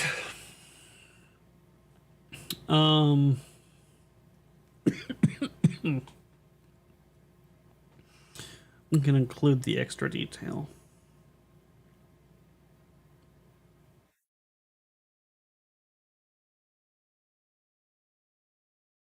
Erudi revealing his Craigslist secrets. Wow. Well, young snakes can't control how much venom they dispense and put in too much. Maybe the young basilisks have more violent petrification.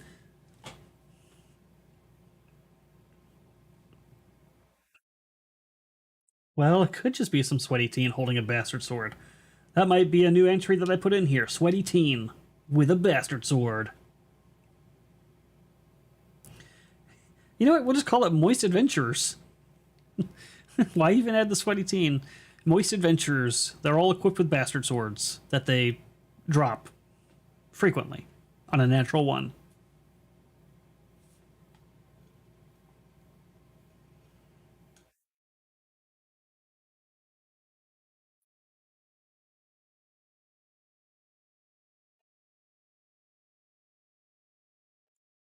God, if this was meant to be a more comical game, I would definitely put Moist Adventurers.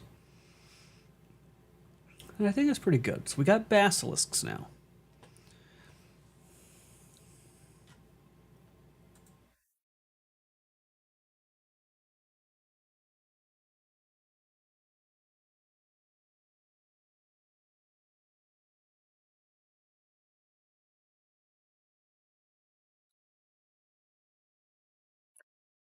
I mean, I guess I need to do entries on bears, but what the fuck do you say about a bear?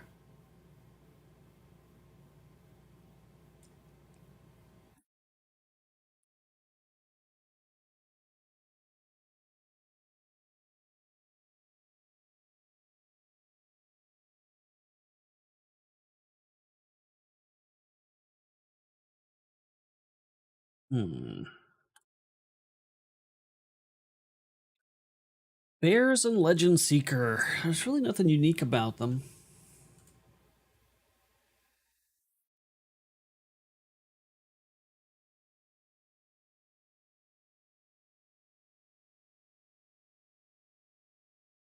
I guess I could talk about bears and dire bears.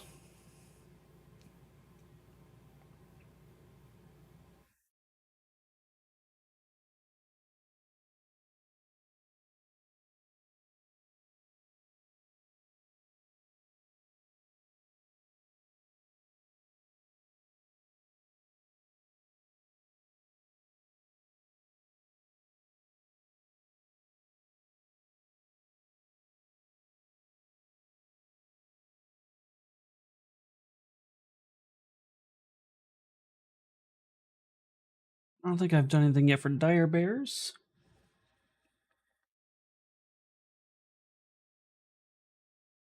Those are good descriptions. Frost! Making some bears just for you. I don't know if we need like a huge variety of them. I know 5e has all sorts of them. Brown bear, black bear, cave bear. Do we really need all that? I don't know. I think just bear and a dire bear is a pretty solid start. And then, I mean, if you have some weird variety of bear, like a polar bear, something that really needs like a resistance to cold or something like that, whatever. Um,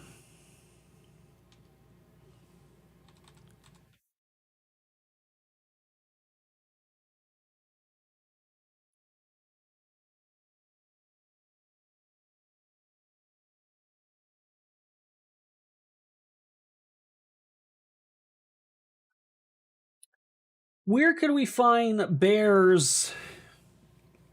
We do have Canadian bears, Dragon Noodle Soup, but they're from Canada. They're Fey bound bears, and they're very different.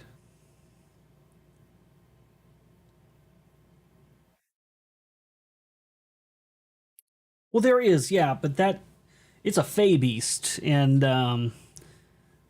they're very different from a traditional bear by a lot.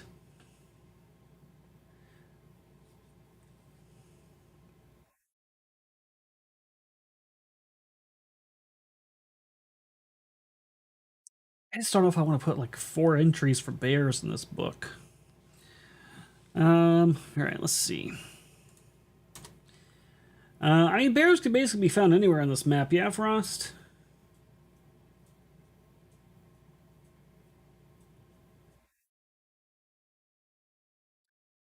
Um,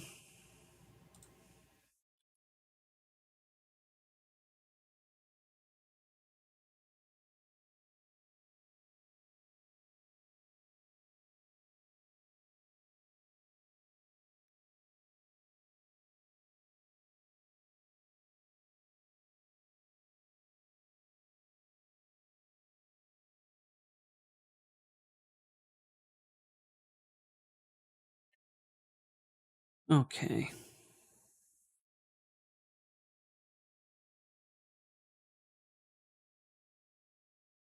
I think I'm gonna say this entry covers basically all the bears, and then you can just make slight adjustments based on region. Obviously, it's not gonna cover like koala bears, okay?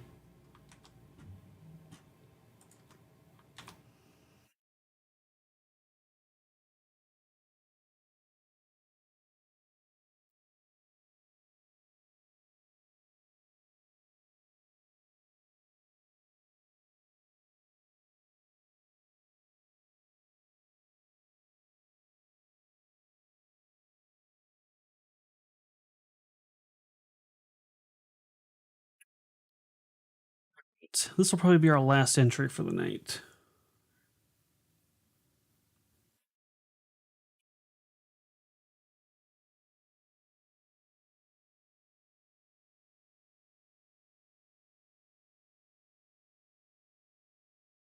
I know koala bears aren't even bears, Chrysanth. I know.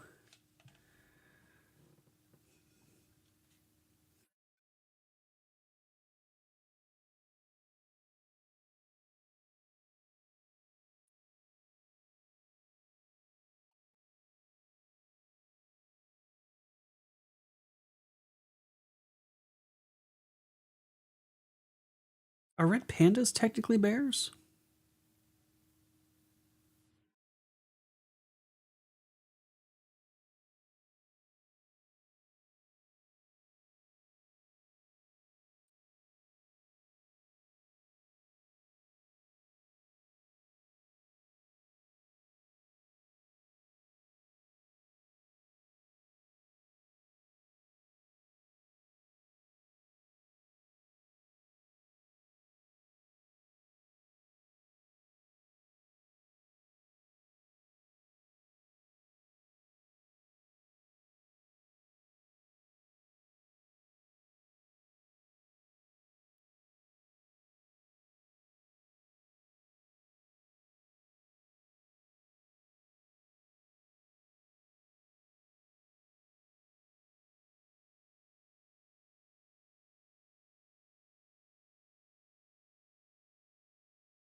Oh no, Frost, what did you do?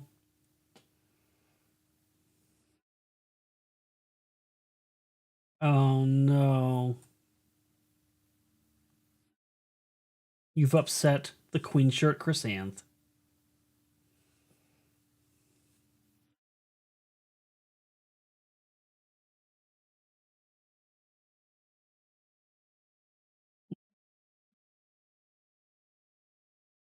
All right.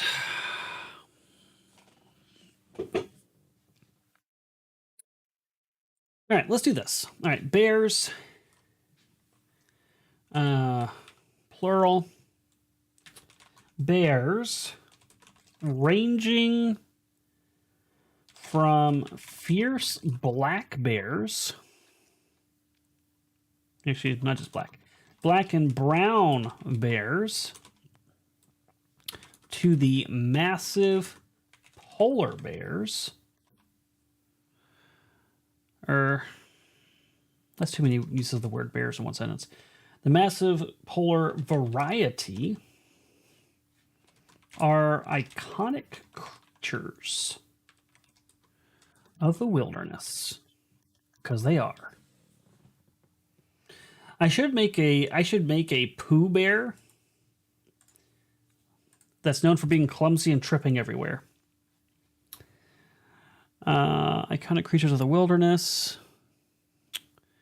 I should add a little more than that. Okay, iconic creatures of the wilderness, comma, known for their strength and ferocity.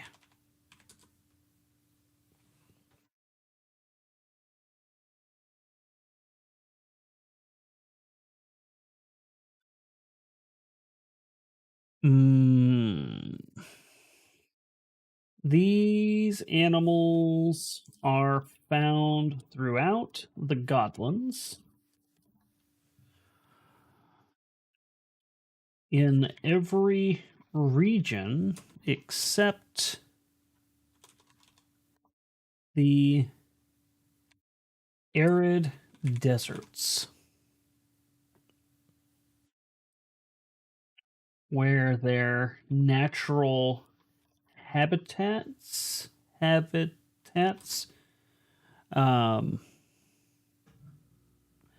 cannot be sustained. Who is the only prey of the Canadian bear? I would agree with that.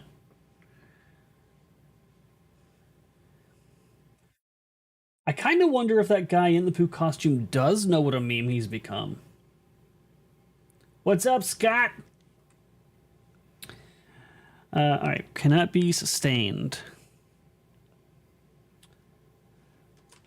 Each type of bear has adapted to its unique environment from the dense forests. Do we have any named forests?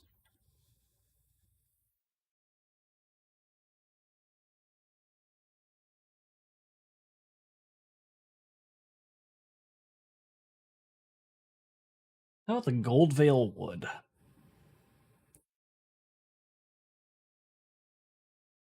Of the Goldvale Wood,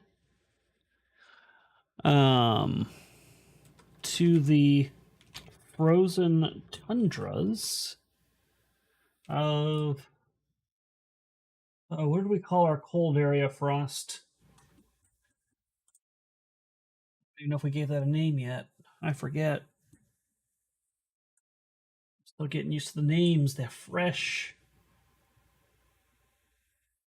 The Where is my map? Where is my map? Where is my map? Hey, hey, hey, hey. Okay.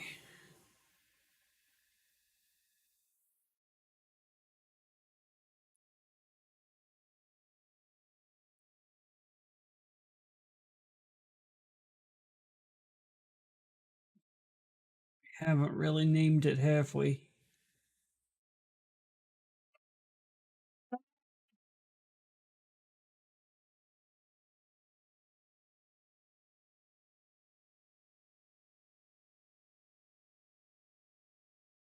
There's Lost Acadia. Orc nomads, but no name for it.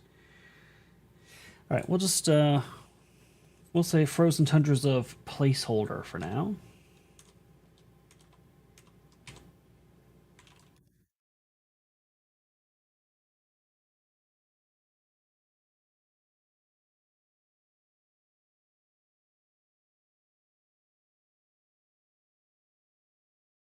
Shit.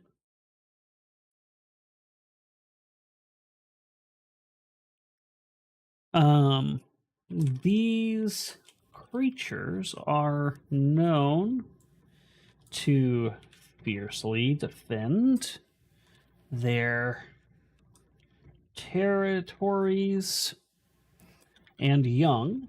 Bears are very protective of their young, making them a threat to unwary travelers or, damn it, hunters.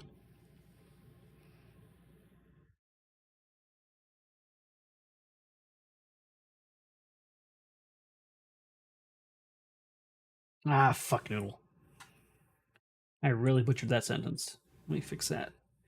Each type of bear has adapted its unique environment from the dense forests of the Goldvale Wood. Okay, there we go. To the frozen tundras of placeholder. Okay. And then dire bears. Because dire bears, yeah. They're larger and more. I've already used fierce a lot. Savage cousins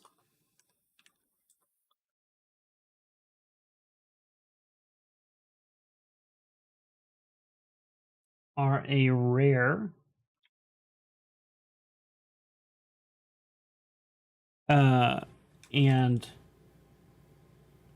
fearsome sight, towering over even the mightiest grizzly. Dire bears are often spoken. They're often spoken of in hushed. Uh,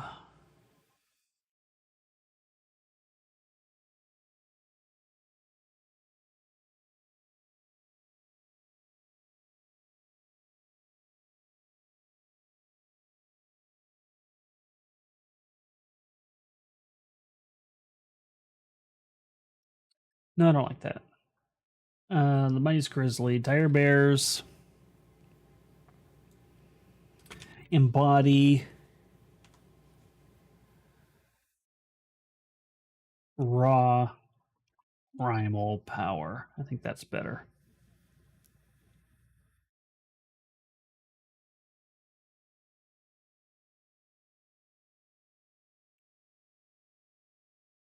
These beasts are not only physically imposing,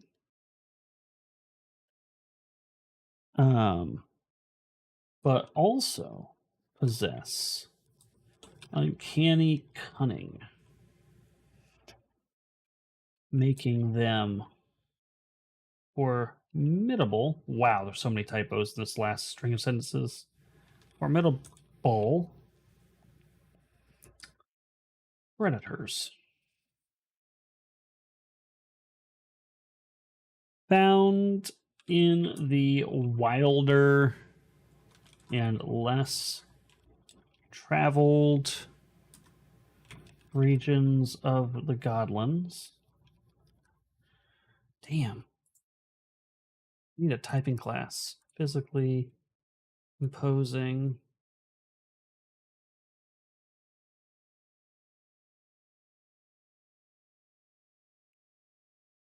Um.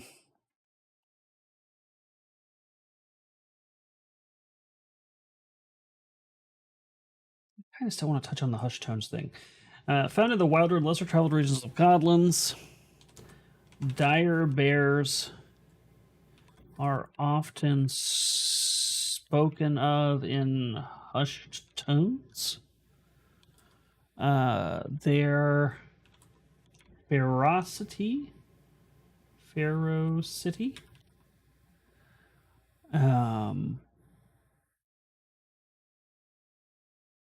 a common feature of legends told about, or not about around campfires.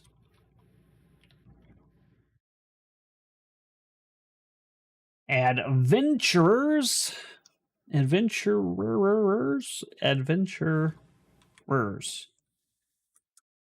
Nope, that's wrong.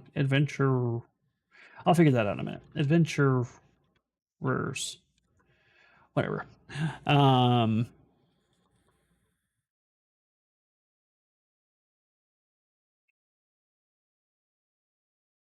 Are advised to tread carefully for while a bear can be dangerous,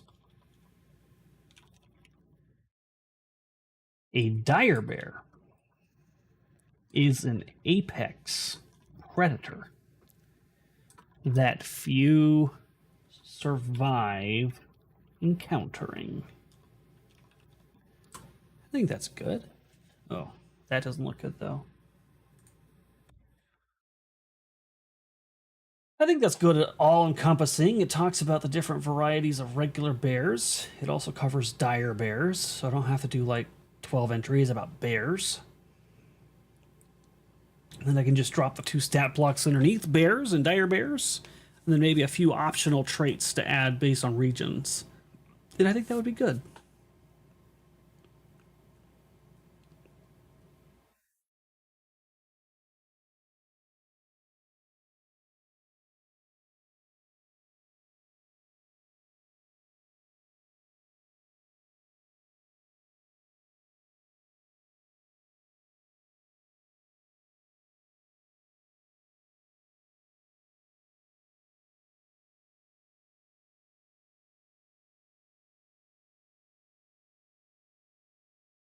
Why are they spoken of in hushed tones? Yes, because they're telling the legends around campfires. So, dire bears are actually pretty smart, and maybe they would over here. I don't know. I might change up the hush tone thing. I'll think about that. Dire bears are often spoke of in cautionary tones. I'll think about it. We'll leave it as hushed for now. I might come back to that and swap that word out. All right, chat. I think that is going to do us for tonight. A little bit of work on Tome of Threats. We got through a few creatures, consolidated some to make them more digestible, and others we haven't even really written about yet, but we went ahead and just made a consolidated version, which means I probably won't be doing an expanded version of them. There's probably no point in doing that.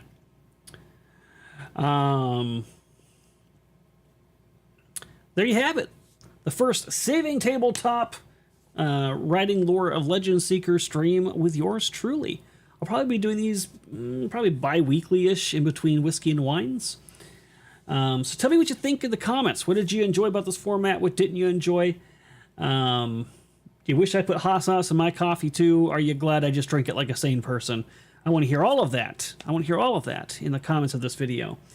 Also, please consider supporting Legend Seeker if you're enjoying what you're reading and hearing, and you like the creative process we're taking to this, and you'd like to see a tabletop game that's not rotted to the core by outside activists. We're making this game for you, and your support means the world, and it's what's going to get us over that finish line in the long run, so we can finally put a physical copy of these books in your waiting hands. Other than that, thanks guys. I'm going to switch us over to the Legend Seeker map screen. and I'll talk to you later. Bye.